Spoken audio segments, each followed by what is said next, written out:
joy to be here. So momentous final briefing. Wow. That sounds like a headline writer.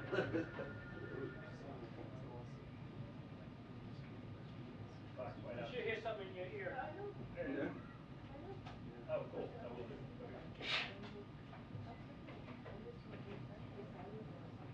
Yep.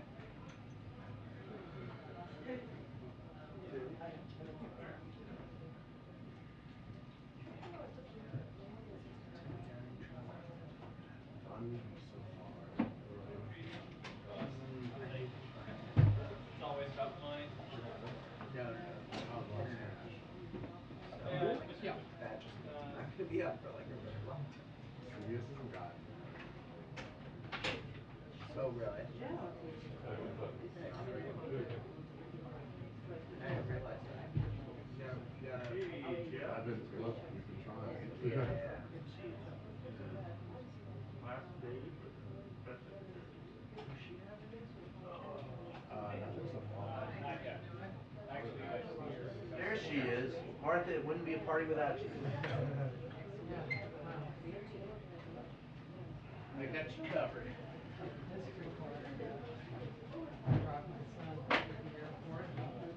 Good, how are I had you? to do that yesterday with mine. From in here? From in here. Okay. Yep.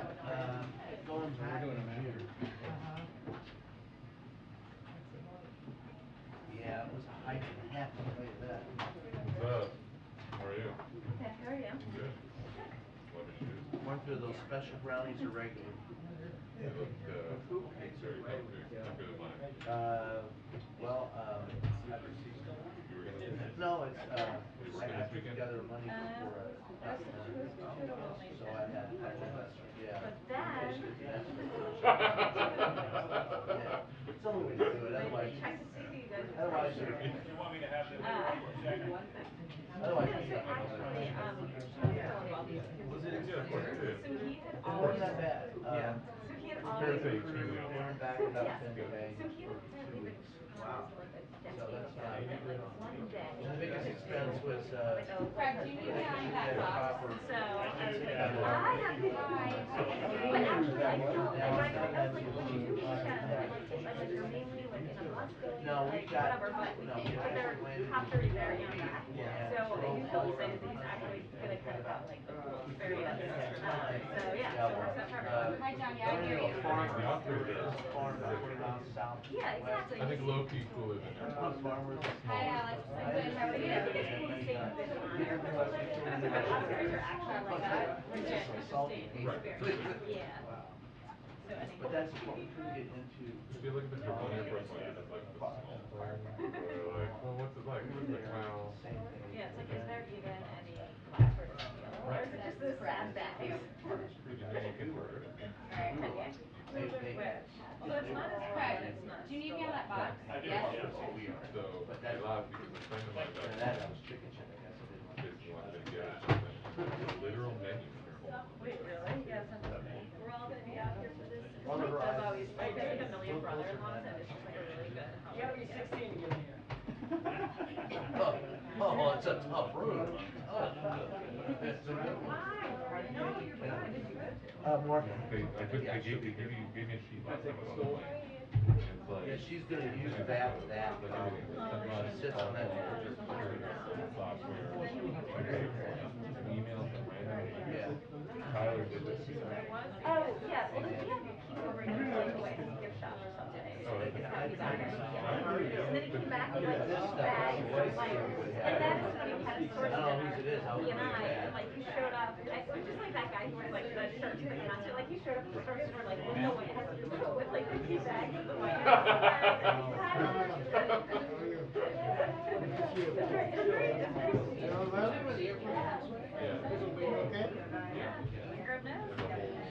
Whoa!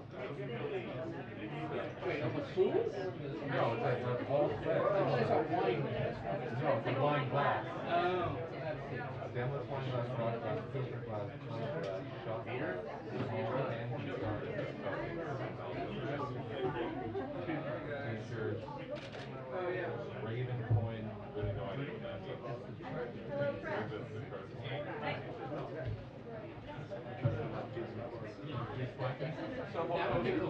pretty cool. It can be a cold plane. It can be an overheated one too. Hey. Hey, babe. You know, living the dream.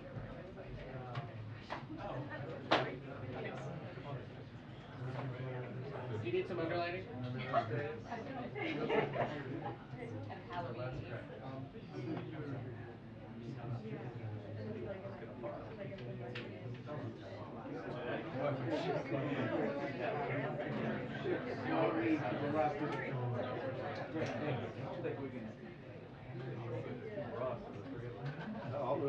He's gonna wanna get past you.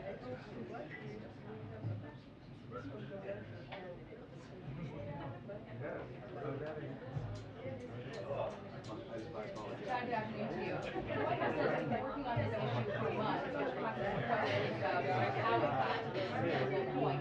Yesterday, the president picked up the phone to push manufacturers to ramp up production, with the FDA still keeping that Abbott plant shut down.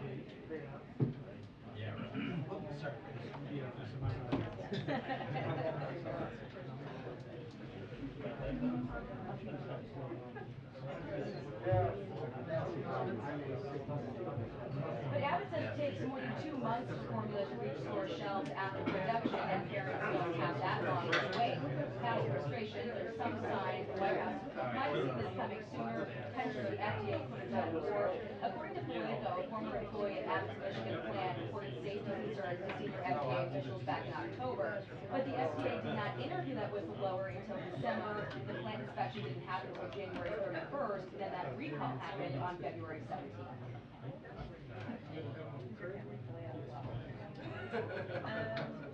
Yes, although, yeah.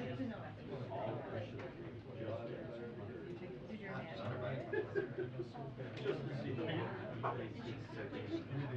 Members of Congress are pushing Democratic leadership to move up that hearing, which is slated for 2 weeks from now, as some Republicans are sounding off about what they're calling an apparent surplus of formula supplies at southern border processing facilities. And then you have to, yeah, exactly.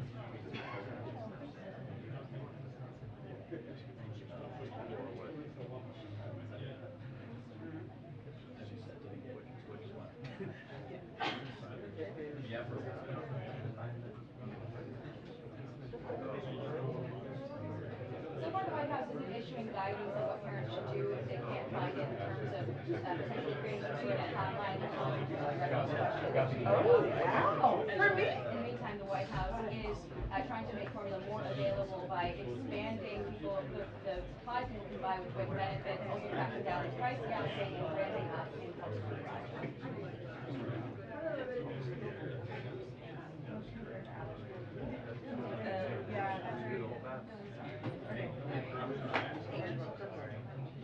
Thank you, you too.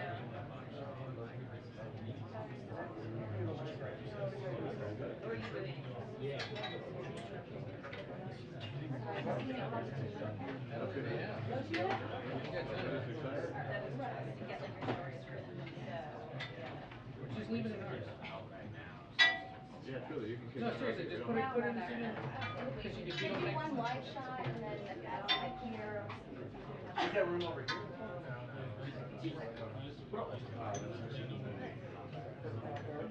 Hello?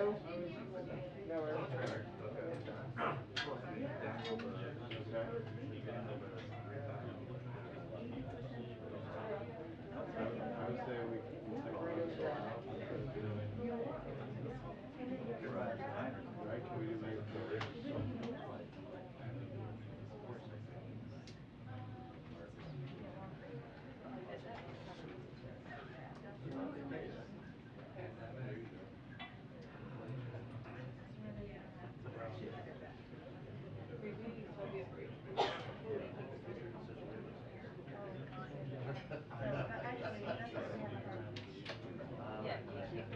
summer start?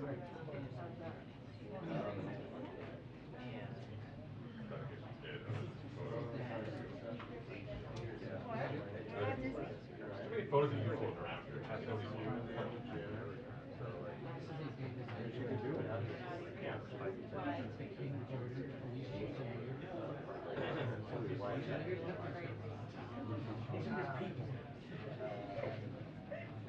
No, I've been at this for decades.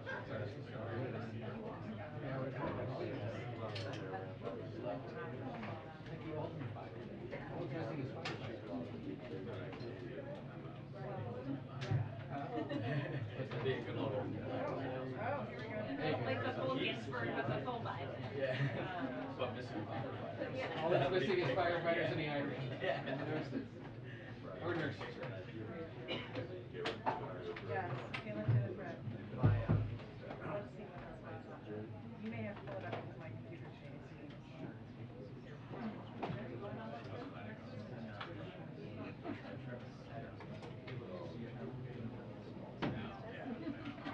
I literally texted Tommy.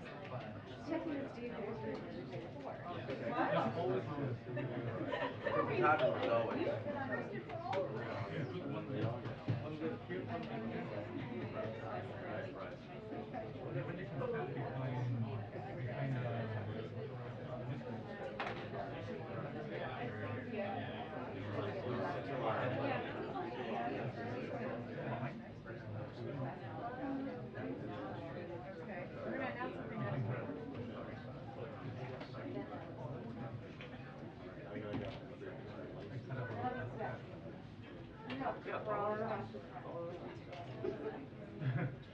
I don't know how I'm gonna get out of here after that. Just sit here. I know Jen Psaki. I don't know about everybody else. You hear me? This on? I can sit there. Okay, so this is just him. Thank you. I'm gonna move back. No, don't move. I don't know how long this is gonna take. But we will. The FDA is working very hard. We can't do that. Don't worry. Okay. Take the weekend off. But that's what they're saying. We intend to announce a plan next week. Horrible for the environment.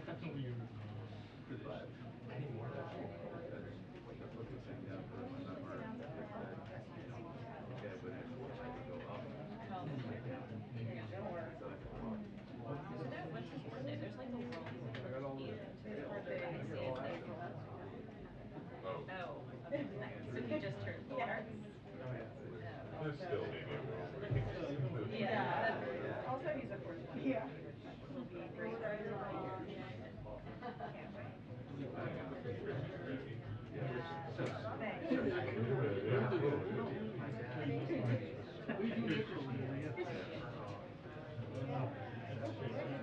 It's cool, man. That cool, man.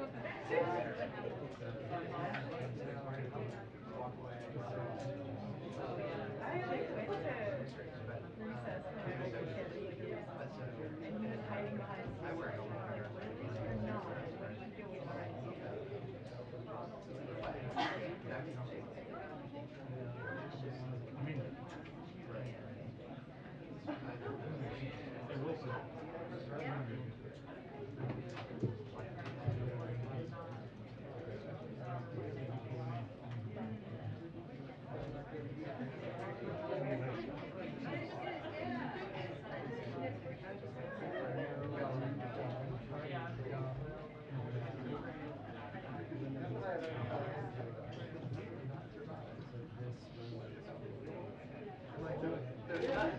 It's not like one to one.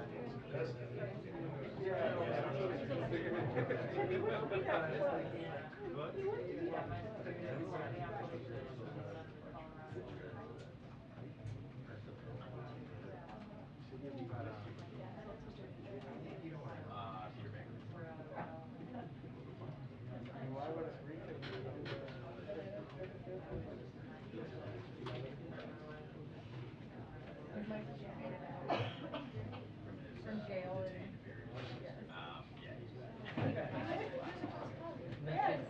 Nothing to me. More of my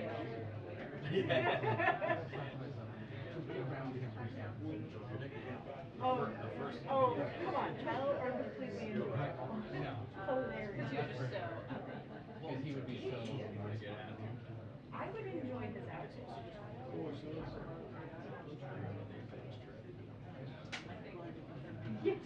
Some of the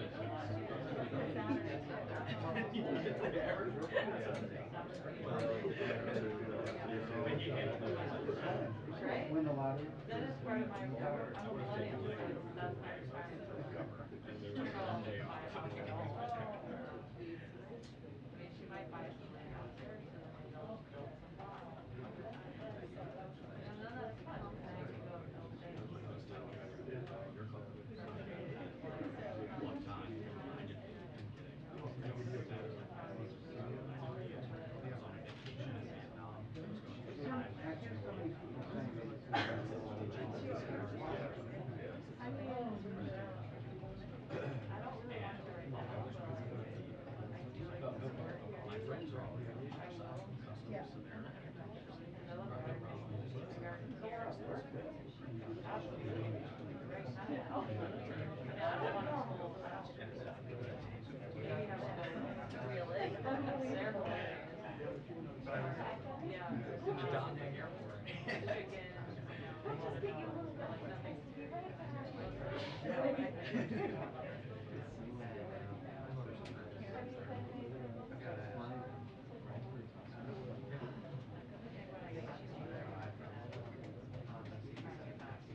Like your bag?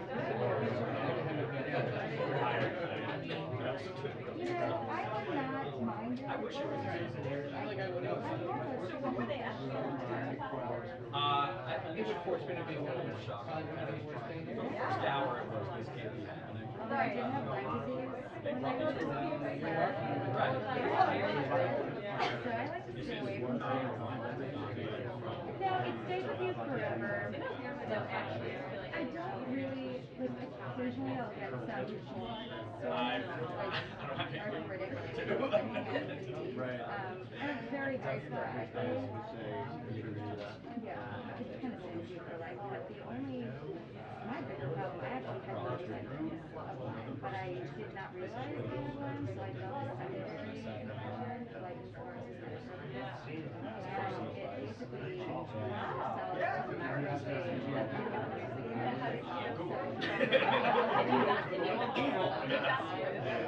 I did. and I had to have like maybe there's like it was not like muscle atrophy, so your lungs, your heart, your brain. So I have like scarring from that. Like, that was the like worst part of it. I didn't get on antibiotics and medicine for that, and now we're doing like everything. Still mess around with ticks. No, I was a family dog was sleeping with me and had ticks all over. That's good to know. 6-year-old keeps wanting to sleep. Don't sleep with the dog ever. Because that's when they get on you in the middle of the night and they have no time to. And so they just did like a crazy so like discovered he was like So stick around for 24. and he just kept on like denying it and It was kind of forced out. Reports yesterday. Is it on that? Yeah, I'm in. yeah.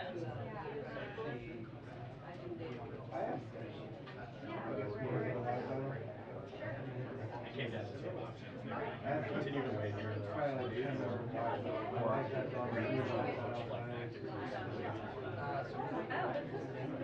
It's great. I went to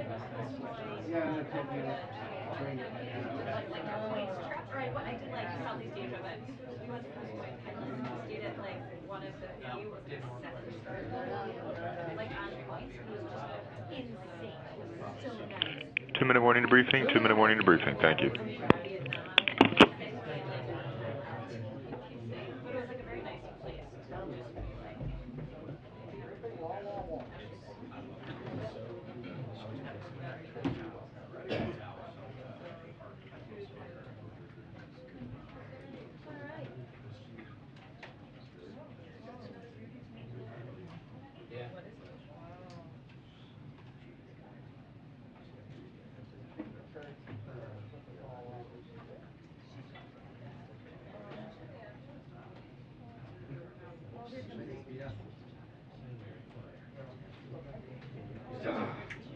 Lost your chance, Jeff.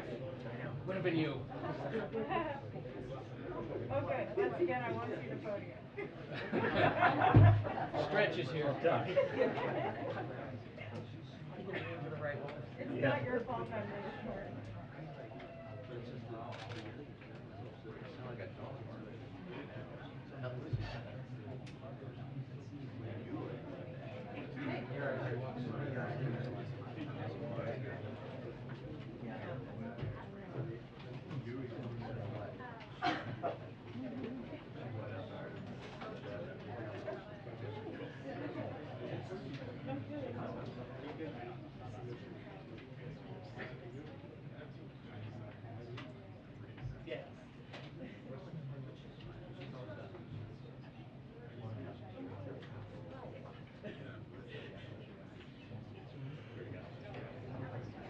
Hi, everyone.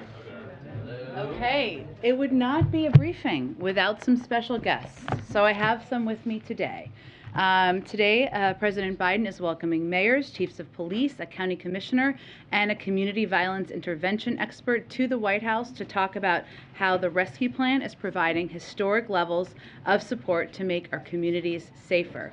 The president will encourage even more communities to use rescue plan funding to invest more in fighting violent crime, and to deploy American Rescue Plan funding to make our communities safer as quickly as possible as we head into summer. As we announced earlier today, over $10 billion has been spent or committed already on public safety through the Rescue Plan, including by over 300 communities and more than half of the states. The money is being put to use keeping cops on the beat for community policing, investing in mental health and substance use disorder services, crisis responders, community violence intervention, and other programs to address the causes of crime and ease the burden on police. These are stories from across the country about how this money is already making a difference, and we wanted you to hear about it directly from the leaders on the front lines. First is Mayor Quinton Lucas of Kansas City, Missouri, who has leveraged rescue plan money to avoid public safety layoffs and has used it to invest $10 million for new police technology. Because of the fiscal space provided by the rescue plan, Kansas City is also working to hire 150 new police officers. Mayor Lucas was elected in 2018 and previously served on the city council. Next is Police Chief James White of the Detroit Police Department.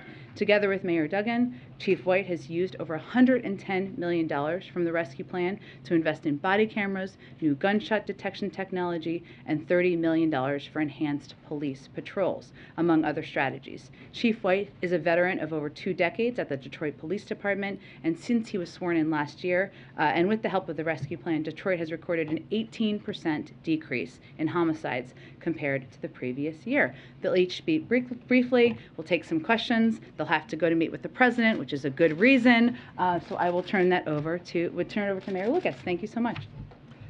Thank you so much, and it's an honor to be with you all today. I'm here to discuss public safety, not just in Kansas City, but in many of America's cities. If we think back just a few years, we had a challenge of tight budgets and rising crime. The American Rescue Plan has filled an important and vital gap for us. In Kansas City, if not for the American Rescue Plan, officers would have lost their jobs, salaries would have been frozen, and our city would have become more dangerous. Instead, we have been able to invest in a number of vital and important areas. First of all, we've heard much discussion in recent years about community policing. There is no community policing without the police. The American Rescue Plan funds have allowed us to invest in more police officers, and not only more police officers, but salary increases so that we can make sure that we are recruiting and, importantly, retaining good officers in Kansas City. In addition to that, communications technology in Kansas City of $10 million from the American Rescue Plan allows us to invest in so many deferred technology areas so we can continue to be smart about how we solve crime, keep our officers safe as they're looking to solve crime, and importantly, make sure that we're spending those additional funds in areas like recruiting, in areas like intervention. As a mayor, I've had the chance not just to have experiences with my own police department, but I've done ride-alongs in Los Angeles, Baltimore, Washington, and a number of other American cities. In each of those, you're hearing from people and mayors and leaders that are saying that this support has been key in terms of making our cities safer and making sure that everyone in our community has police officers, but has police officers who have the time and have the opportunity to get involved in our neighborhoods each and every day. So I thank the President for giving us this opportunity with the American Rescue Plan. I look forward to our conversation this afternoon, where we'll continue to talk about how we can work together, police, politicians, so many other folks, and Washington, in terms of making sure our cities stay safer, rather, as we go into the summer. Thank you so much. Good afternoon, everyone. James White, Detroit Police Chief. I took the role of Police Chief in Detroit June 1st of last year after serving 24 years in the city of Detroit, having gone through bankruptcy in Detroit, retiring to take a job with the state, and then coming back to lead this great department of some of the hardest working men and women in law enforcement. Certainly a humbling and honoring experience for me. Coming back and recognizing what's happening in our country with law enforcement, police chiefs, police departments have to be innovative. You cannot arrest your way out of crime. There has to be community services, community programming, mental health support, and a number of other different programs. Having been an assistant chief at a time when Detroit went through bankruptcy and knowing what that felt like, I'd much rather be the chief when there's the type of investment that we see from the American Rescue Plan for cities like Detroit. It's enabled us to do a number of different things. Number one, put officers in high areas of crime, put officers around our city where we are looking at statistically gun violence being higher in those areas than in other areas in our city. But in addition, is to provide our officers with state-of-the-art training, being able to develop training protocols based on best practices and use our training facility and bring it up to standards that are necessary in this day and age in law enforcement. Making sure that our officers are best equipped to deal with the programming and the issues that we're seeing in our community. One of the most exciting programs that we have is our crisis intervention training and our crisis intervention cars. When I took this role, we had crisis intervention officers in 3 of our precincts. Happy to say that today, as a result of the American Rescue Plan dollars, we're able to put it in 6 of our precincts. And by the end of the year, we're hopeful that we'll be in all 12 precincts. And what that does for us is provide a very specific layer of safety, not just for the officers, but for the citizens who are in mental health crisis, by having a trained mental health professional on that car with a trained officer who is trained in mental health intervention. Recognizing what they're looking at, recognizing what they're dealing with when they come upon someone who is in crisis and perhaps engaging in violence or erratic behavior, having those trained officers is an incredible layer of success and layer of equipment that we just did not have prior to this. And one last thing is the training facility and the opportunity to recruit. Right now in policing, recruiting is difficult, and having a state-of-the-art training facility and recruiting opportunity has been instrumental in what we're trying to accomplish in our city. So with that, thank you. All right, go ahead. Mayor, it's good to see you again.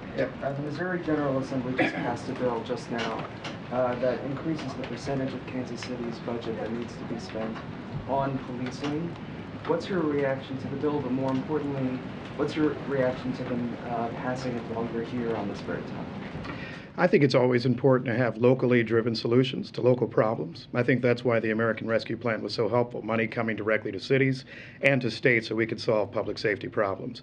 I do not think necessarily that someone in outstate Missouri has better answers for policing than somebody in the core of Kansas City. And what we've been able to do, both with American Rescue Plan funding and our collaboration with folks at the state and federal level, is come to solutions like more officers that my friends in the legislature and the governor are asking for. And so I do not support anything that takes away our ability to work with our local police department and neighborhood leaders in terms of how we get to better solutions for violent crime. This administration has often talked about funding the police as crucial to not just lowering crime, but also for police reform. I heard talk about crisis intervention training, but did any of the ARP investments that you allocated also go towards implicit bias training or programs that require diversifying the rank and file or active bystander training? Anything that specifically goes towards accountability or oversight? Yeah, I'll take that. And so in Detroit, we're in the process right now of building out. I've just hired a diversity, equity, and inclusion director. We're constantly looking at our policies. It's enabled me to incorporate a number of different components of diversity, equity, and inclusion, which we already have, but just expanding out and recognizing that we can make improvements. We've been able to do that.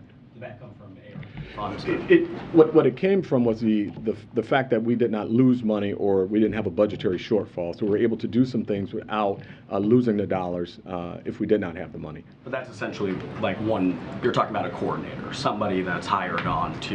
You're talking about really a process, because for us, it's for all of our officers. There's a coordinator, and then there's a programming from that coordinator that goes out department-wide. And do you see that as kind of the main method of accountability when it comes to ARP investments, or No. a program that enforces accountability? No, I mean, that's just one of many. You know, when we talk about community engagement, we can't fight crime without our communities. Communities have to have trust. They have to believe in police officers. And certainly this is a time where police trust is super important.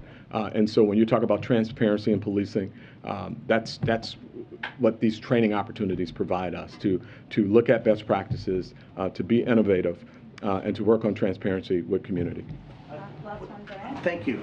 Just to follow up on that a bit, going forward, in your community and other communities like yours, what do you think is the most needed, underfunded need that you have going forward? Among everything? Yeah, among everything we were just talking about. In terms of community trust, you know, I think there was a reason that both of us have talked about recruiting and retaining officers. We want officers that actually have the time to be engaged in communities, time to actually interact with neighborhoods, times to get known by people in the neighborhood. In most cities in America, you're not catching people say, we want to get rid of all the police. In fact, I've caught very few people who have said that. They said they want the way they interact with police to be different. They want somebody who has time to do community interaction. That's why these investments, in my opinion, are so important, because then you build up community trust, which helps you solve crime. It helps you actually build the relationships that you need to long term. And so there's not a single kind of magic program that I think works in terms of getting to any of these issues. It's instead making sure that you're investing somewhat holistically in police departments, having enough officers so that you can address things like having an event at the community center, making sure there are people that are following up in neighborhoods, making sure that you have social workers in departments, which many of us have. And that's where these funds, I think, are largely helping us invest in areas where without them, we'd be laying off police officers, cutting social programs, cutting everything that's actually needed to get people to trust the police more. Did you have one more, Zeke? Go ahead. Thank you. We're sitting here, and violent crime, gun crime in particular, across the country is at an elevated level heading into the summer. We talked about the risk there. When you go to meet with the president in a few minutes, is there any specific requests that you have from him, from the federal government, for resources or tools that your department, your city need heading into the summer? Sure. I mean, certainly, you know, we're only one part of the judicial process, right? I mean, we make the arrests. There's our courts, the prosecutor's office. You know, we have a number of different needs. And then there's the intersection of crime with mental illness. And then we certainly recognize that, you know, we have a literacy problem in our country. And so there are a number of different factors that drive crime. By the time someone commits a crime, there's a number of failed systems that has caused that to happen. So we're not going to simply arrest our last person and solve the problem. We have to do a lot of work. So I'll be talking about those types of investments, community support, which we've been able to do with our Ceasefire Detroit, and provide those community programming, because I think that's super important. Mental health is super important. Engaging the courts at a high level is super important, and certainly supporting police officers and making sure that they're properly trained in some of the areas that we've talked about today. Thank you, Mayor Lucas and Chief Wade, for joining us. Really appreciate it. Okay. Oh, here, I don't want you to. Here you go. I'm sorry. Oh, okay. Okay. I just have couple more toppers for all of you.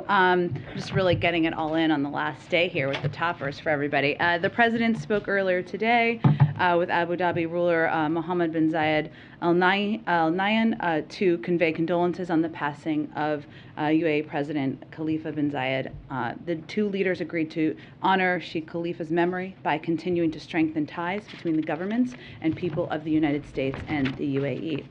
I also wanted to provide an update on infant formula and where we are, and some updates on steps that we have taken.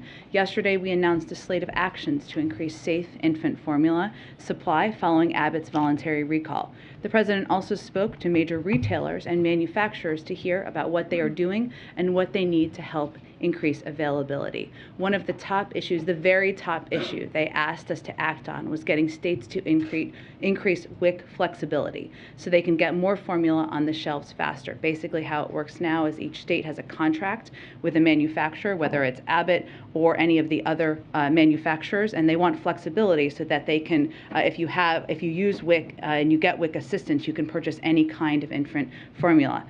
This afternoon, Secretary Vilsack sent a letter to all states urging them to adopt all possible flexibilities in the WIC program. That is actually a step we had encouraged them to do the day following the recall back in February, but some states took the step and other states did not take the step at the time, so this is an extra urging to do that. He directed all states to review their practices, and the Agricultural Department is reaching out to states throughout the day, building on months of conversations. And next week, USDA will follow up on the letter and calls to provide states with help to issue waivers. That's what helps, obviously, consumers, people who have WIC, who are WIC recipients and they go to the store. What we're also doing at the same time to help create this flexibility that these store retailers asked for is today Abbott also committed to provide critical flexibility to states through the end of August in the form of rebates. And that means that these states can plan ahead and they can purchase supply ahead from a range of manufacturers, not just the ones that they have contracts with.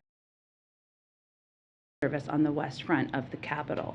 On Monday, the President will award Public Safety Officer Medals of Valor for extraordinary valor above and beyond the call of duty. Later in the day, the President will welcome the Prime Minister of Greece to the White House, where they will affirm our strong bilateral partnership and celebrate 201 years of Greek independence. The leaders will discuss ongoing efforts with allies and partners to support the people of Ukraine and impose economic costs on Russia for its unprovoked aggression. After the bilat, the President and the First Lady will host a reception in honor of the Prime Minister. On Tuesday, the President and the First Lady will host a reception in the Rose Garden to celebrate Asian American, Native Hawaiian, and Pacific Islander Heritage Month. This month, we honor our diverse Asian American, Native Hawaiian cultures are woven together through a shared American experience. And finally, on Thursday, the President will depart for Seoul with many of you, South Korea for his first trip to Asia as president. Karine and the team will have more to announce early next week, and National Security Advisor Jake Sullivan will join the briefing on Monday to preview the trip. And last thing I wanted to just say, so I have one more topper. This is my last briefing, and it is, Brian. And I wanted to start with a series of thank yous. I promised myself I wasn't going to get emotional. Whew. Okay.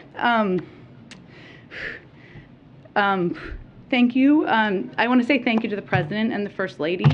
They entrusted me in serving in this role for the last 15 months. And I've talked about this a little bit before, but during my first conversation with them, which was in November of 2020 after the election, I was very nervous when I went to see them in Delaware. And really what we talked about for the majority of our conversation was the importance of returning integrity, respect, and civility to the White House. The small sliver of my job here in engaging with all of you, that does not mean that we haven't let our Irish side show, mine and the President's as well. From time to time, I recognize that. But on my best days, and as I look back, I hope I followed the example of integrity and grace that they have set for all of us and do set for all of us every day. And I'm incredibly grateful to them.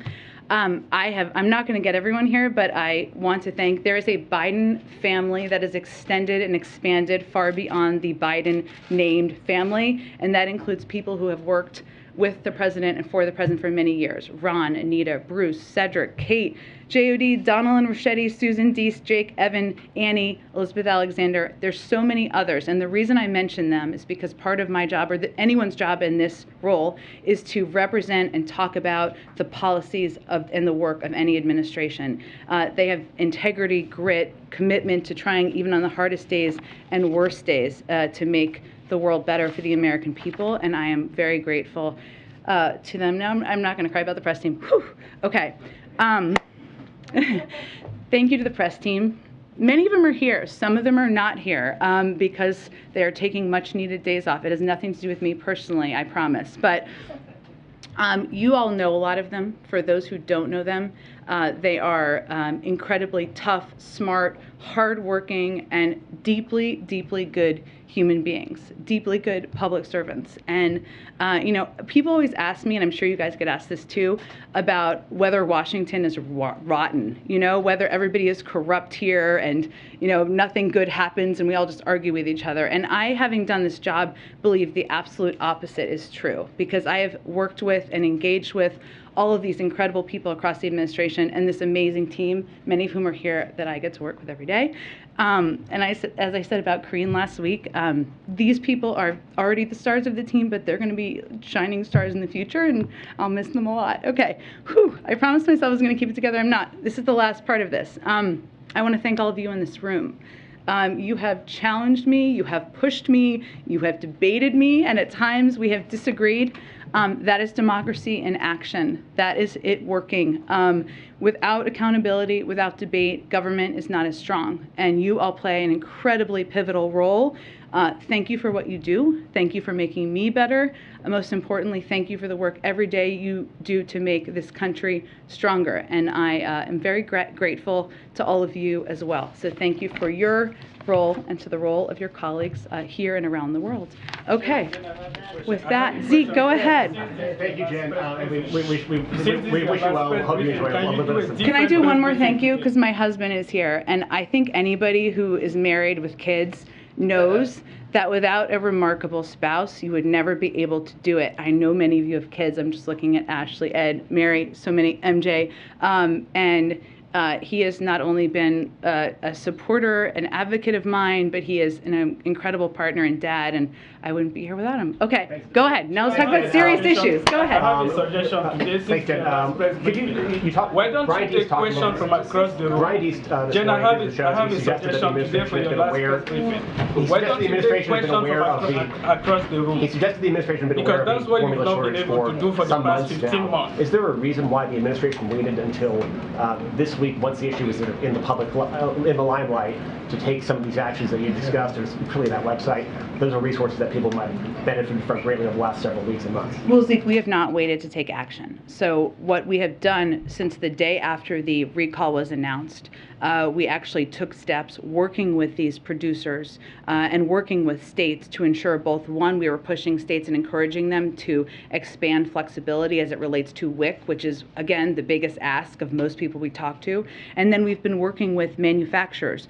And that has resulted in Gerber increasing production by 50%, on Ricketts increasing production by 30%, and over the last 4 weeks, more production of formula than there was in the 4 weeks prior, and in comparison with last year. This is all work that has been underway for the last several months since this recall was enacted. On the website, this is a website, we saw the need, of course, over the last 24 hours as people had questions and they needed more information. We wanted to make it readily available and accessible to people. But prior to that period of time, we had not seen, obviously, what we've seen over the last few days. On a different topic, did the president see and the White House any reaction to the disturbing images out of Israel this morning, where Israeli police beating mourners of Al Jazeera journalist, American citizen Shireen Abu-Akleh, including the briefly dropped casket?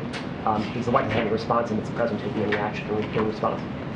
Well, I would say first that we have all seen those images. They're obviously deeply disturbing. This is a day where we should all be marking, including everyone there, the memory of a remarkable journalist who lost her life.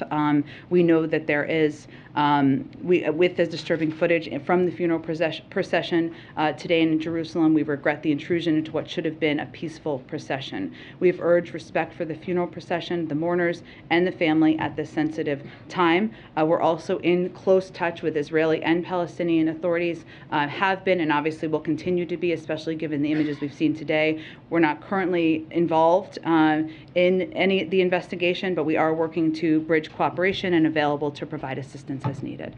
Finally, is there a reason why the president's meeting with King Abdullah this morning was not open to the press? Usually the president's meeting with foreign leaders are open to not free to ask questions. I understand completely. It's a private meeting. It wasn't meant to be a bilateral meeting of discussion. They've known each other for some time.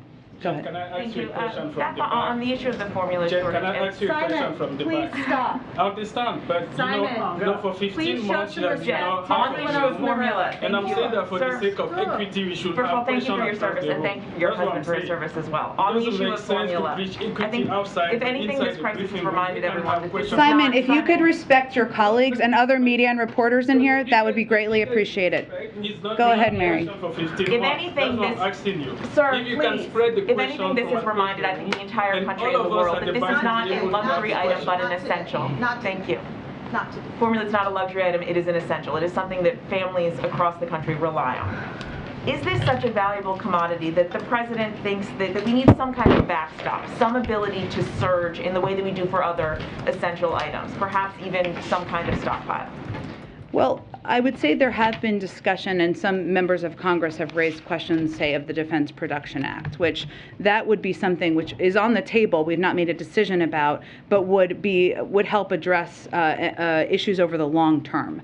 What we are doing here is we're trying to ensure that states and others can plan over the long term, as in the coming months. But it is certainly a reminder that not only do we need to continue to work closely with manufacturers, continue to work closely with retailers and providers, but ensure that everybody knows what they can do to get access over the longer term. There's not a discussion of a stockpile. What we need to do is ensure we are addressing any issues in the supply chain and addressing any issues with speeding up manufacturing. You mentioned the Defense Production Act, and forgive me if I'm not understanding how this works, sure. But how would that actually work? Because you say you're exploring it, but it seems that the issue here is really not having enough manufacturing capacity. So is it really a matter of just looking for other sites that can produce this? Well, that's exactly right, Mary. And so the reason why it would have a longer term impact is because the production of baby formula is so specialized and so specific that you can't just use the Defense Production Act to say to a company that produces something else, produce baby formula. It just doesn't work that way exactly. That is something that could be a consideration over the longer term. And certainly there are ways that the Defense Production Act has been used in other industries, right, as it relates to a chemical that is needed or a specific tool or part that is needed. So right now, of course, we're keeping that option under consideration, but our focus primarily is on twofold. One is increasing supply, and the other is making it readily available. And obviously production is working with these manufacturers and also imports, making sure we're making more baby formula available through imports, and then making it readily available. The biggest step we can take is this WIC flexibility component, which obviously we took 2 steps, not just pushing states, but also working with Abbott to ensure they're providing a rebate for longer term planning. And just lastly, you said that the FDA is going to have more on easing imports and some of those steps next week, but does the president believe that parents should be allowed to buy formula directly from abroad? Well, there have been limitations on this because, of course, we have a very high level of FDA approval processes to ensure that we have the best formula that is safe for babies. And of course, whatever formula would be imported would meet those standards. But we think the best steps we can take is to work with Abbott, and Abbott has a responsibility here too, to work closely with the FDA and doing the steps that are necessary to get back and operational online. We have a great deal of manufacturing capacity here in the United States. That's less the issue. The issue is obviously this was a recall in February that, as a reminder, was done because there was a factory in Michigan that had tainted formula that killed 2 babies. But we have a range of manufacturing capacity here. So this import step would be not forever or necessarily even long term. It's just to address the current need. Go ahead. Thank you, Jen, and thank you for your work here the last 16 months. You said yesterday that the United States would support Sweden and Finland's application to NATO. Turkey is a current NATO member, and the president of Turkey is saying that they would not, his country would not vote positively on that. What is the U.S. reaction to that, and will the U.S. intervene on the Nordic countries' behalf? Yeah. So we are working to clarify Turkey's position. We would refer you to the Turkish government for more information on their views. I think there's no question, and you've seen this from the public statements of a number of NATO leaders, that there is broad support from NATO member countries in Finland and Sweden's desire or interest, stated interest in applying to join NATO, but we are continuing to work with Turkey, and I would point you to their representatives. Also, any White House reaction to Elon Musk saying today that his deal to buy Twitter is on hold while getting information on fake bot accounts? Yes.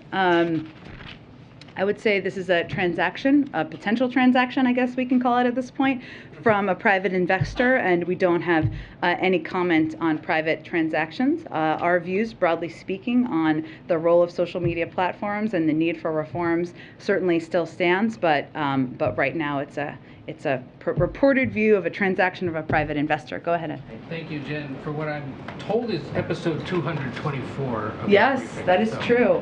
Thank you for doing this as you've done. Has time gone as quickly for you? I haven't been here for all the episodes. That's true. You've been here for a lot of them. A few things. Back to the murder of Shireen Abu Akleh. Curious, does the president himself plan to speak with her family, given especially in part that she is an American citizen? We have obviously reached out and engaged through national security officials with her family. I don't have any calls to predict or preview at this point in time, but if that does happen, we of course make that information available to all of you. And does the president have any plans to speak with the Israeli government directly about the death and the ongoing investigation? Well, certainly we have been engaged with them and have offered support, and if they need specific support from us, we will provide that, but I don't have any calls to predict at this point in time. And two quick ones on immigration. There could be a ruling today in federal court on the future of Title 42 and whether or not it gets delayed beyond the May 23rd deadline. Can you give us a status report on ongoing preparations for the end of it, should that deadline hold, and how they might change if they get delayed by a court? Well, the preparations have been ongoing, led by the Department of Homeland Security and Secretary Mayorkas. As we've talked about in the past, he has outlined a plan that he's been preparing since last fall to ensure we're increasing capacity at the border, that we are taking steps to ensure that we are prepared for the lifting of Title 42. Those are proceeding. Obviously, I'm not going to prejudge a court ruling that hasn't quite happened yet and what it will mean, or prejudge what the Department of Justice may do in response. I'm sure there'll be more discussion about that if and when they rule today. And one other, you may remember last fall, there were questions about court cases brought by families that were separated at the border. Yeah. And at the time, the White House said, if it saves taxpayer dollars and puts the disastrous history of the previous administration's use of zero tolerance and family separation behind us, the president is perfectly comfortable with the Department of Justice settling with the individuals and families who are currently in litigation. CBS News review of court records published this week, however, finds that the Justice Department is actually seeking to dismiss all lawsuits filed by migrant families requesting compensation over the separations during the Trump years. Just curious, how do the Justice Department's moves to dismiss those cases line up with what was said here last fall and the overall commitment to bringing justice to these people? And is the administration willing to return to the negotiating table to try to forge some kind of a settlement with them, since the president, among others, has called that policy criminal?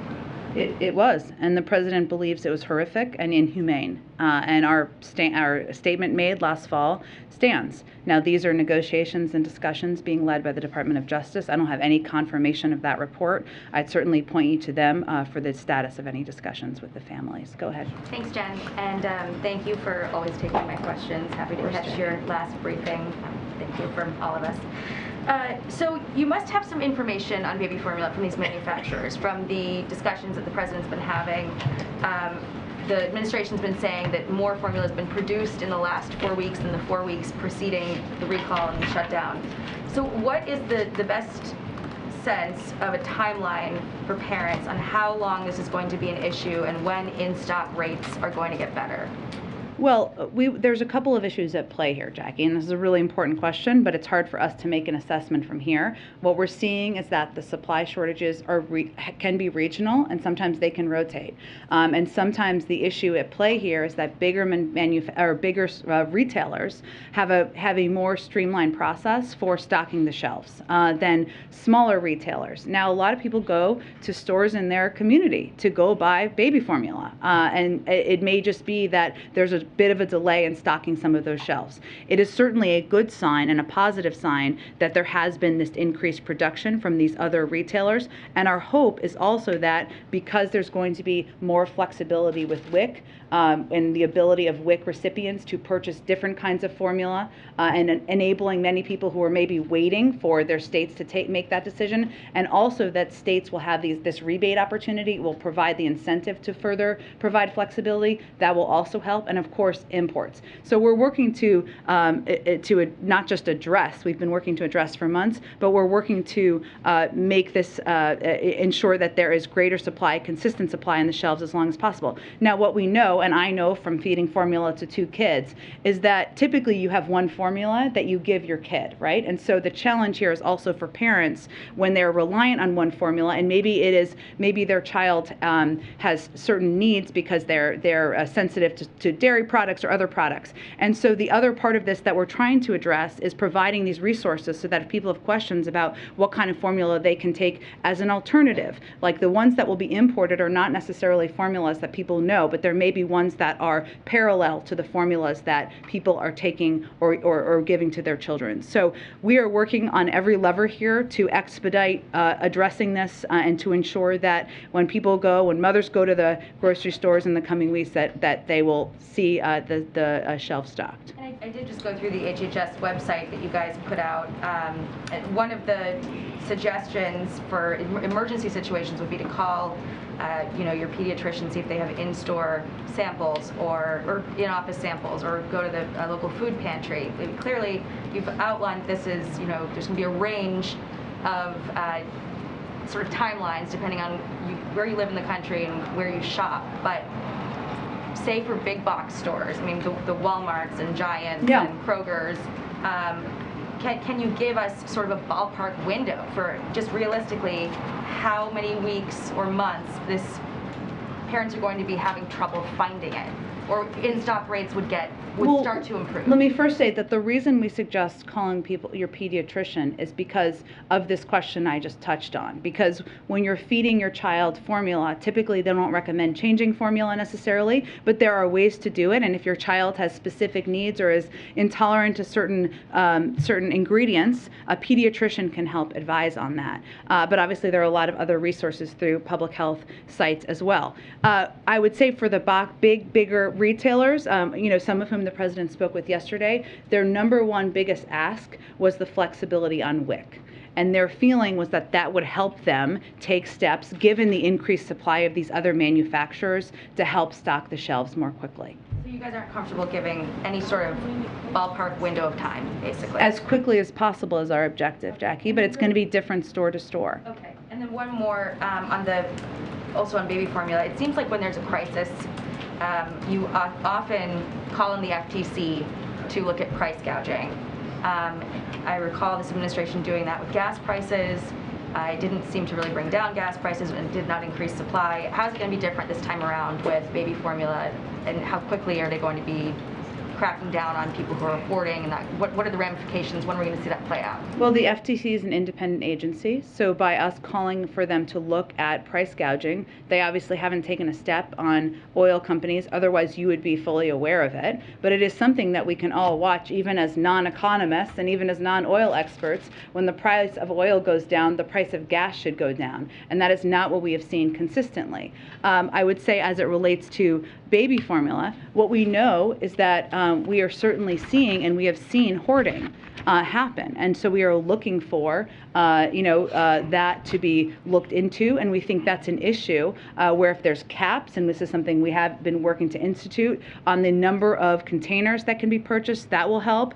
But also we are taking every step we can to ensure that is tracked and that can be addressed if needed, in the pool of doing everything we can to address this. Go ahead. And thanks for your service, and thanks for delivering on your commitment to return the daily briefing. All of us in this room are grateful for that. I want to ask you, if I can, about crime that the President's going to be addressing a little bit later. We had one of the mayors and one of the police chiefs here a short time ago. Beyond directing dollars, can you sort of detail the level of concern with this administration about bail reform right now and about some district attorneys being too lenient in their prosecution of criminals? And I guess beyond that, what other points of leverage do you have to encourage stronger prosecution efforts or any efforts to change that? Well, I would say first on bail reform, on the campaign trail, the president said that cash bail has become the modern day debtor's prison. No one should be held just because they are poor, and a person who is dangerous but has the money to pay bail shouldn't have a get out of jail card. That continues to be his view. What we see is there are a couple of big issues as it relates to crime. We've inherited from the previous administration the largest year-over-year jump in murders in record history in 2020. Our focus from here has been putting more cops on the beat. You heard the police chief talk about that through the American Rescue Plan, backed up by more federal agents to take violent crime off the streets, cracking down on firearm traffickers. 77% of violent crime in the last assessment of data we have is with guns, to get illegal guns off of our streets and stemming the flow of ghost guns, something the president has taken a number of actions on, and investing through the ARP and community programs to prevent crime by interrupting disputes before they spill into violence. I will note, and you heard the police chief just talk about this, but in cities like Detroit and Houston, who have both used rescue plan funds to invest in fighting crime, we've seen declines in certain categories, because our view and the president's view is if you fund and have more cops on the beat working with communities, that is going to help address this issue. I'd also note that as it relates to guns, which is a huge concern of ours, since last summer we obviously announced these DOJ-led strike forces. They're an integral part of the president's plan to keep our communities safe. And as I noted, 77% of homicides committed in 2020, the last year we have data, were done with a firearm. Since the launch last summer, the DOJ strike force has already seized 5,100. And one of the steps that can be taken is, of course, to confirm Steve Dettelbach, a very qualified person to lead the Bureau of Alcohol, Tobacco, and Arms. And the president has also called for an additional $30 billion in new funding in his 2023 budget to fight crime. And that is a step that he is hopeful there will be bipartisan support for. A lot of questions in the room, so I'll limit mine to 2 today. The other one is about ASEAN that's here. What commitments has the president secured from the leaders of ASEAN to condemn Russia? Well, there will be a communique that comes out later this evening. I know communiques are very exciting to everyone, but there will be interest. I'm certain in this one. I will say, Ukraine and Russia would not typically be a major topic of discussion at ASEAN, right? You all have covered them before. You've visited, you've traveled to cover ASEAN summits, and it certainly will be a topic of discussion, and was last night and will continue to be today. So there will be a broad discussion of Ukraine and Russia. The United States in these meetings will continue to lay out our approach to Russia's unjustified and illegal war. We believe the ASEAN leaders are very interested to hear more about our approach, both where things stand and in terms of the next steps. We expect that the leader statement will also have a reference to Ukraine in it as well, but that is still being finalized in the coming hours. Go ahead. Will President Biden address the abortion rally tomorrow? He has no plans to address the rally tomorrow. And separately, does he have any plans to meet with abortion advocates or rights advocates at the White House here? We are very engaged with women's rights advocates, abortion advocates, and other advocates, as well as members of the Senate and members of Congress. I would note that this is an issue that is much broader than abortion advocates. They are, of course, marching in the streets and having their voices heard and peacefully protesting, and we respect the right to peacefully protest, but 2/3 of the country does not want Roe to be overturned. So this is an issue that we are engaged very broadly with across the spectrum about what steps we are considering, what steps we have the capacity to do, and what we would do if the final opinion looks like the draft that was leaked last week. The families of Americans detained in Iran have appealed directly to the president for help in getting them out. They don't seem to have much faith or hope that the nuclear negotiations are going along fast. So is he receptive to that? Is there an effort ongoing to to free those people? There is an ongoing effort led by our negotiating team from the State Department to bring every American home who is detained or held in a country and wants to be, of course, home with their families. It has always been a separate channel than the Iran nuclear negotiation talks. It is not in the same channel, but certainly the President is committed to and will do everything possible to bring Americans home who are detained in Iran. Go ahead. A question on Brittany Greiner. Does the White House have a response on her detention being expanded? Yeah, there was a report on that this morning. So I would say first that, while we don't have a comment on this specific development, I would just reiterate that the Russian system wrongfully detained Ms. Greiner.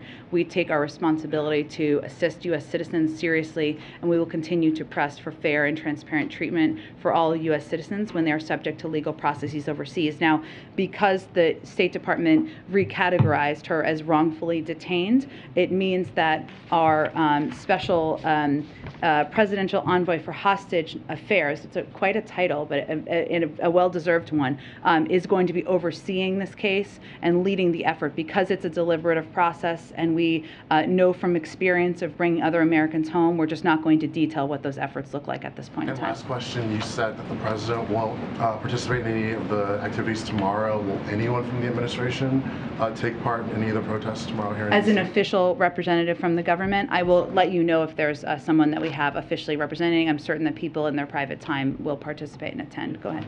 As we sit here, there doesn't look to be a lot of appetite right now for more COVID funding in Congress. There have been warnings, of course, from the White House about what that will mean. Are you able to say what the plan B is? If there is no funding, is there money in the couch cushions to order the stuff that you said you're not going to be able to order, or when? Can you give us an update on when things will start running out in the coming months? Sure. Well, I would say there is no plan B. While there is, a limited amount of funding that we have to work with, it's very limited, and it will require us making tough choices about what remaining tests, treatments, and vaccines we can get.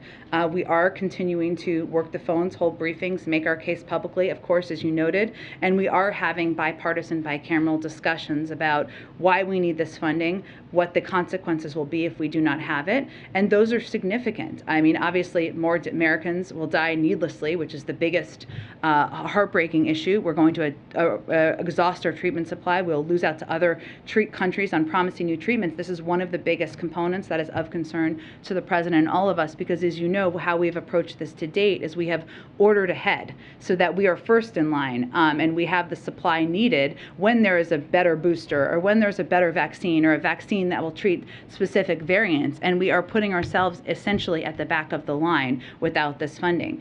Yesterday there was we hosted a global summit. We requested $5 billion for funding to help continue to be the arsenal of vaccines in the world. We will no longer be able to provide that funding.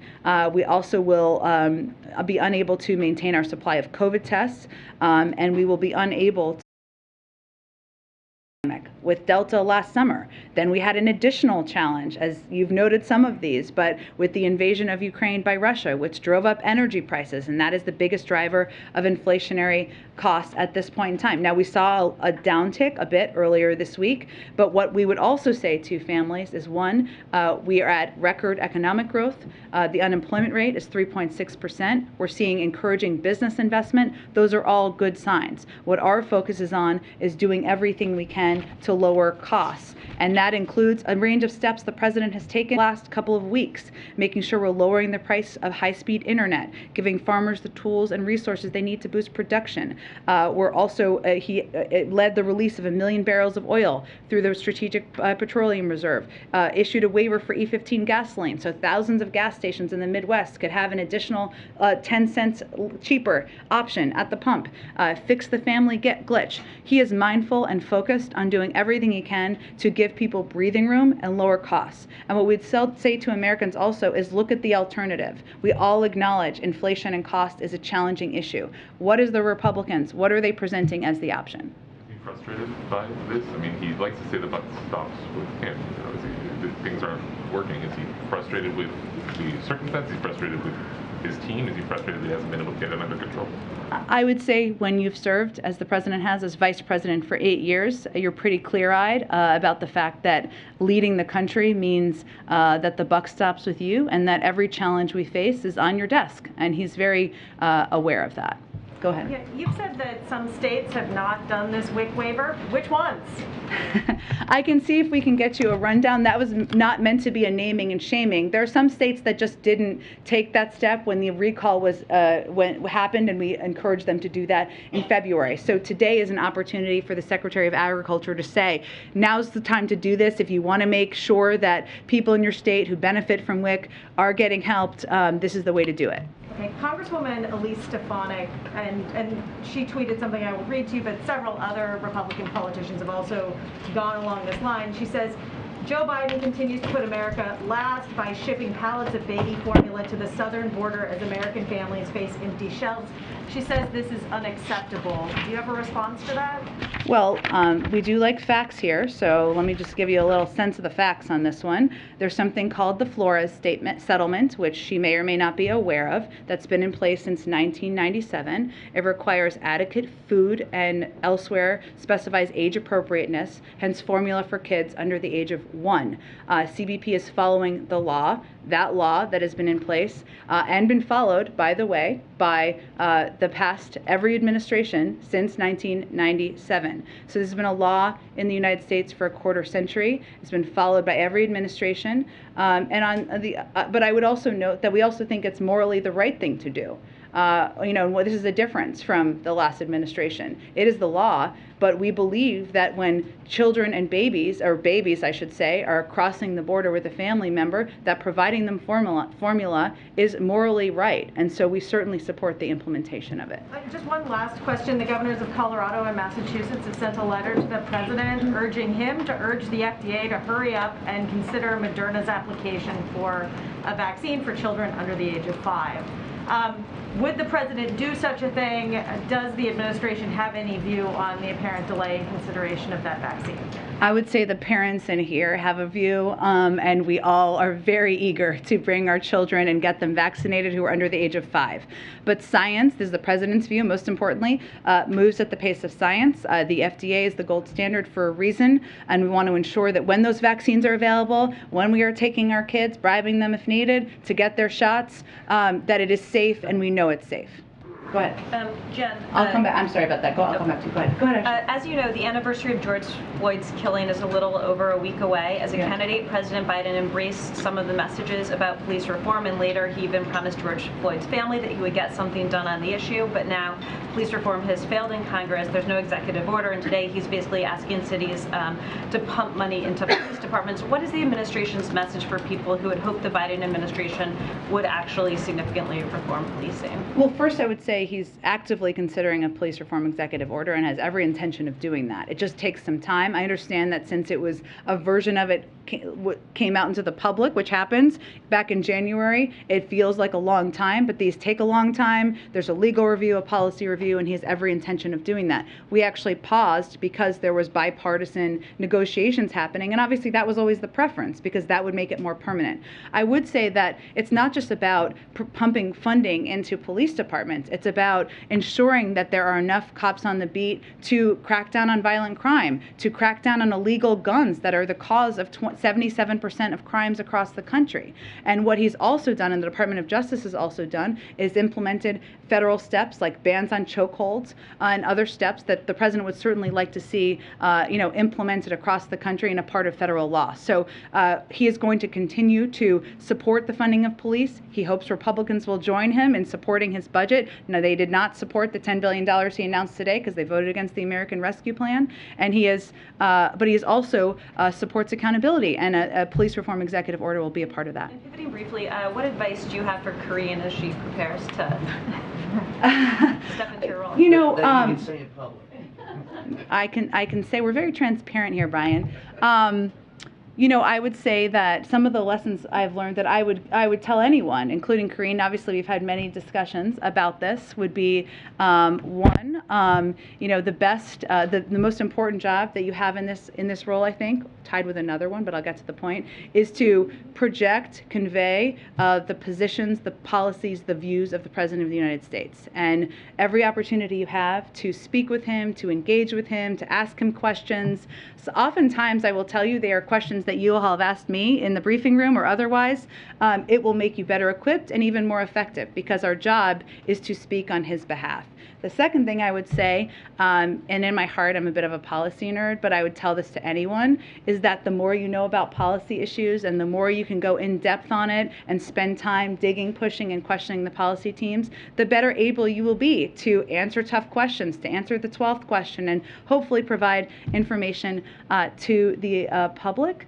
And the last thing I would say is that it can be repetitive in here from time to time. That's not a critique. You are all doing your jobs. But in the age of social media, always provide the context and all the details, because you never want to be a meme with one line. That would be my treat. But otherwise, be yourself. And Karine, as I said last week, is going to bring her own magic, her brilliance, her style to this briefing room. And always, for anyone who comes after me or Karine, it's to continue to make it better and do better for the President and the American people. Yes. Expect that under Karine there will still be daily briefings? I will let her speak to that. Yes. But yes, that is the plan. Go ahead. Thank you, Jen. The $10 billion that's being announced today, where does the President and the White House does the President see that as something to kind of celebrate? When I look at the original pool and I realize it's an initial tranche of $350 billion, and I know there's different kind of competing priorities here, I'm wondering if the White House sees today as sort of another call to action to states to spend even more on police departments? That's part of it. Or is this kind of saying, is he impressed by that they've already spent all this money? Well, I would say part of it is he thinks that it's important that it has been spent, and we have seen the impact of it in some states, that I mentioned, Detroit and Houston, for example. But part of it is also about the need to spend more. We know $245 billion is what's been spent to date, so there is more funding left from the American Rescue Plan package, and certainly he thinks keeping communities safe, making sure police departments have the resources they need is an important way to spend the money. I just have a quick clarification on the DPA too. You said the administration is considering the DPA to ramp up. It's one of the options under consideration, sure. I think there's two titles under DPA. One would prioritize contracts and say, companies, you need to develop this. Another would allow the federal government to distribute loans, to distribute actual money to companies so that they can ramp up manufacturing. Is the administration considering that title of DPA to actually give money? There's also options beyond that about the use of there's a range of ways you can use DPA, so I don't have specifics about how it might be used. I would say that we are already working, and we have been working with manufacturers to increase production, so that is already effectively happening. And the challenge, which I mentioned before with baby formula, is that it's complex, and you can't just say to a manufacturing facility that makes cereal, you need to make baby formula now. So it's a bit challenging and different in that regard. But it is an option. There are a range of utilities and ways you can use it, and it remains under consideration. You said it's already happening. It's already happening. Title III is already happening? No. We're already working with manufacturers to increase production. So that's one of the the aspects, or one of the ways to use DPA, but we're already doing that effectively. So that was the point I was making. Go ahead. Hey, Jen. Thank you. The FDA commissioner a little while ago said that he intends to announce plans next week to help streamline the import of baby formula into the U.S. Is there anything you can preview for us on that front, and maybe explain some of the hurdles that currently exist that this process would be fixing?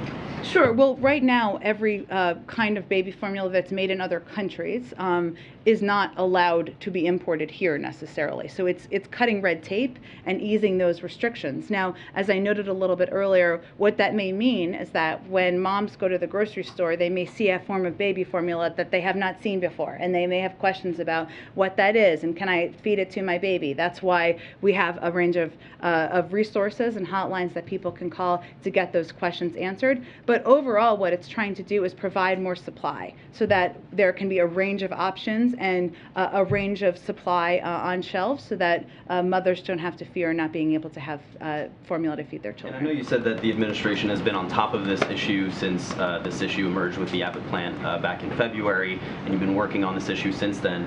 So can you explain why something like this, in terms of streamlining the import of products, wasn't done sooner, wasn't done before parents arrived at the supermarket to find empty shelves? Well, we believe that part of what's happening right now is that there was supply that a lot of the larger retailers had, and it was kind of 6 to 8 weeks where they had that supply and they haven't been able to restock it quickly enough.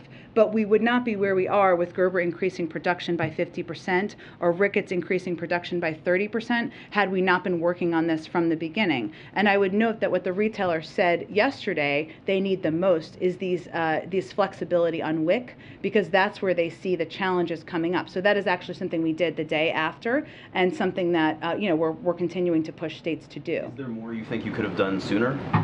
Well, look, hindsight is always 20/20, but I would say that we have what's important to note as much as this wasn't being reported on because people were not seeing shortages at the stores as much, there was an announced recall back in February, right? And there were steps we have been taking every single day since then, with the FDA in the lead, to help address any potential shortage. And lastly, just a quick follow-up on your comments about the images we saw in Israel today. You said that you called these images deeply disturbing of Israeli police beating mourners who were carrying this casket. You said that we regret the intrusion. Do you condemn these actions by Israeli forces, and do you believe that they had any justification for actually beating these mourners and these pallbearers as we saw in these I think when we said they were disturbing, we obviously were not justifying them, but I think I will leave my comments at what I said. Go ahead. Thank you, Jen. I wanted to ask 2 quick policy questions here. On the House floor earlier today, the Democratic Majority Leader, Steny Hoyer, said, quote, "It is unfortunate that in a time of war that we spend all the time blaming our own president." Just a clarification, it's not the White House's belief that we're at war or we're engaged in any kind of conflict? I think I did not see the full context of his comments. What I'm betting he was referring to was the war happening in Ukraine with Russia that obviously the U.S. has a stake in, given the amount of military, humanitarian, economic assistance we've provided. And as I've said before, of course, the Ukrainians deserve the greatest accolades for their bravery and their courage, but the American people also deserve a lot of gratitude for their sacrifices and their support of this war. And then one more. The President supports the Women's Health Protection Act, which did not pass in the Senate, and of course that would codify Roe, but it would also go beyond that. Some opponents, like Senator Susan Collins, have pointed out that by codifying a federal right to abortion, the bill would necessarily strike down some state laws restricting certain procedures, for instance, banning sex-selective abortions and laws that require parental notifications for minors seeking an abortion. So should we read into the President's support of that legislation that he also supports overturning state laws that would ban sex-selective abortions or require parental notifications? The President believes in codifying Roe, and there are a range of ways to do that through Congress. That's not an answer to the specific policy question. Where is the President on these specific restrictions? No one here doubts the President supports Roe v. Wade and codifying it, but there's allegations that this proposed bill goes farther. So where does he stand on this specific? The bill failed. The President supports the bill. Go ahead. Thank you, Jen. Jen, thank you. Go ahead, Nadia. Go ahead, and then I'll go to you, Edna. Yeah. Ladies first. Thank you, Jen, and thank you for your service, and good luck in your Thank you. I have a question and a follow-up. On the question, the Russian ambassador to Vienna said today that under different circumstances, Russia probably could have provided its good offices to the two sides, but not now, referring to the Iran talks. And the EU chief, foreign policy chief, said that there is enough positivity for the talks to resume. Do you believe that Russia is an obstacle to going back to the deal? And do you think that there is actually a chance that we can go back to it? Well, I would say that our view on the deal is that Iran needs to decide whether it is going to continue to insist on extraneous conditions and whether it wants to conclude a deal or not. We believe that concluding a deal would serve all sides' interests. But while we have certainly condemned the actions of Russia in Ukraine and the actions of a war criminal in invading Ukraine are the biggest obstacle to an Iran deal moving forward as Iran. And I want to follow up with my colleagues' mention about Shireen Abu Akleh. And I want to emphasize she is an American citizen. Yes. You know, when American journalists are killed in Ukraine, nobody waits for investigation. They pinpoint their, hands to the Russians. Why Israel get away with this? Why not calling for an independent inquiry? Since Palestinians do not believe that Israel is capable of investigating itself. I mean, this journalist was fully covered in a vest, in a helmet, yet she was targeted under the ear. That means it's a professional job by a sniper. And many people believe that it was an Israeli soldier who shot her. Well, as we understand it, there are investigations by both sides. We've offered our assistance to the Israelis, to the Palestinians, and we are prepared to provide that should they want it. Go ahead. Thanks, Jen. 2 questions. One, do you have a comment on the Texas Supreme Court ruling allowing state officials to conduct abusive investigations of parents of transgender kids? I have not looked into the specific court case, but I would tell you that any efforts to discriminate against, to bully, to put transgender kids at risk would be something we would oppose. But I would have to check out more about the specific court case. On the Summit of the Americas, you've mentioned a couple times that invitations have not gone out yet. Yeah. It is assumed that the president of Mexico, the president of Brazil are invited.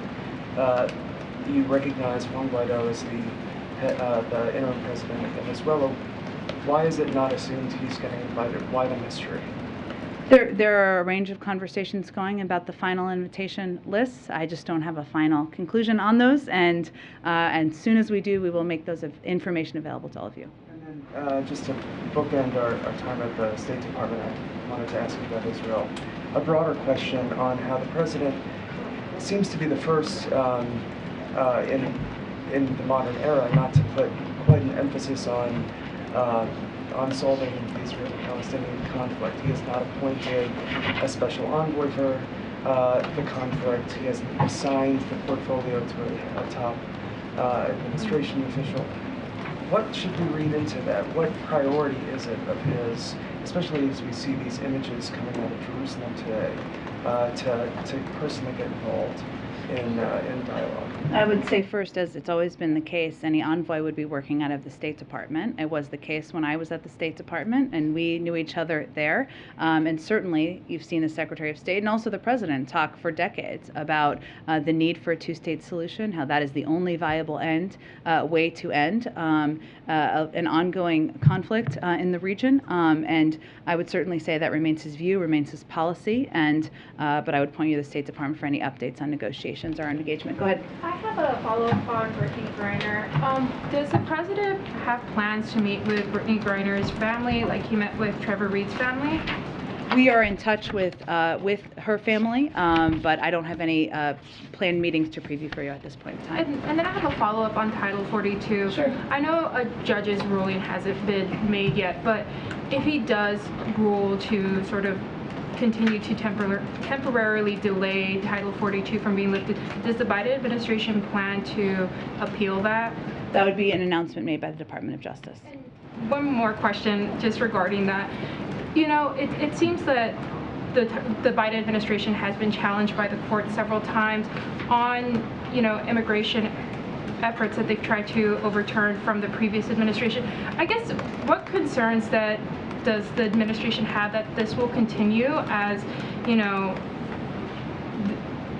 immigration is pretty much a pretty big policy, that the Biden administration and President Biden himself has said that he would try to overturn some of these policies that were implemented under the previous administration. I guess, how does the president feel about some of these sort of roadblocks that the administration keeps hitting, with judges and the courts not allowing or further delaying? Well, I would say the biggest roadblock is the fact that the president put forward an immigration bill on his first day in office, and we haven't been able to move it forward. And there have been efforts to move it forward through the Senate, through the reconciliation process. There have been efforts to try to engage in a way. We're very open to engaging, have been very open to engaging in a bipartisan way. There are aspects of his proposal, many aspects that should not be controversial at all. You know, the effort to invest in smarter security, to fix our broken asylum processing system.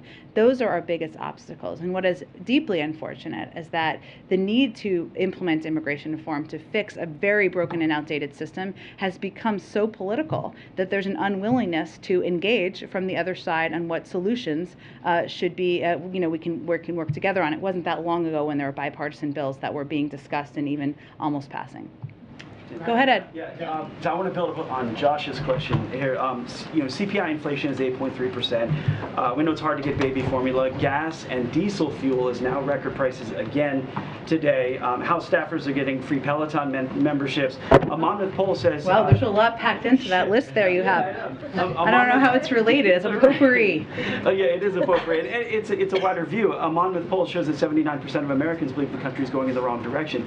So my question is the president, as the head of the country, as the head of the Democratic Party, out of touch economically with Americans?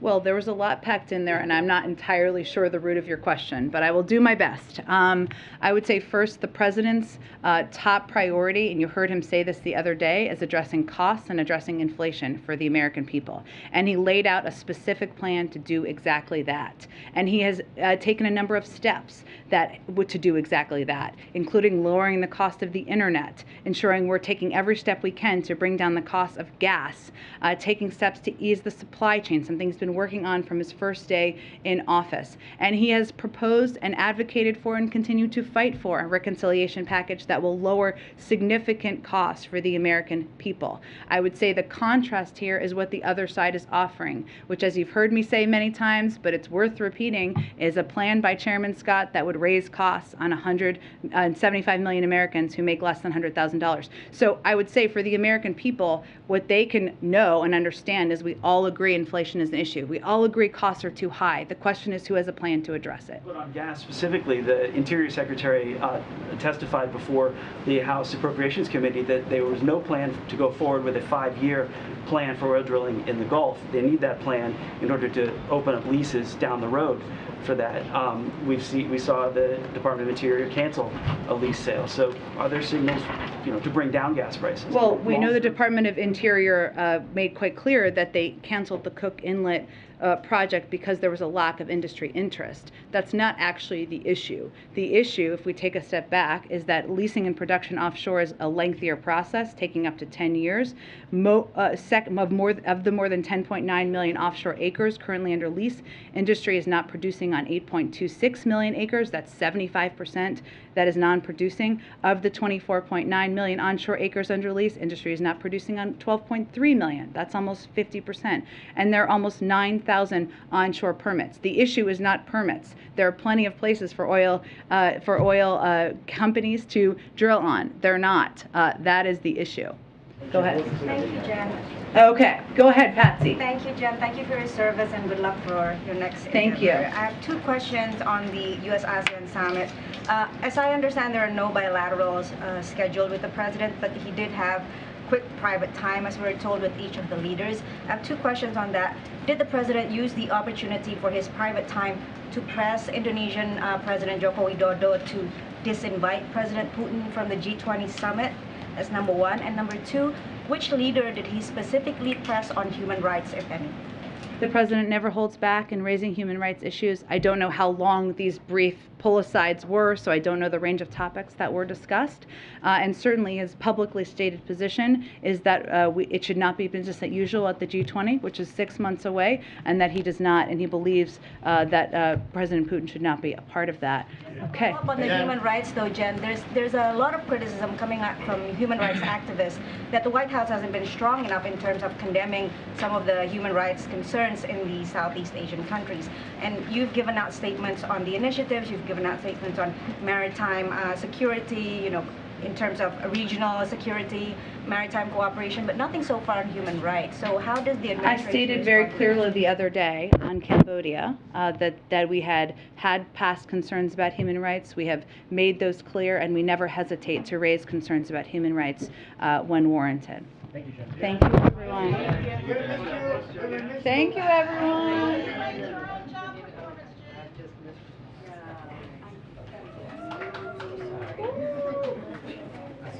We heard the woo-hoo earlier. We're not getting it all back.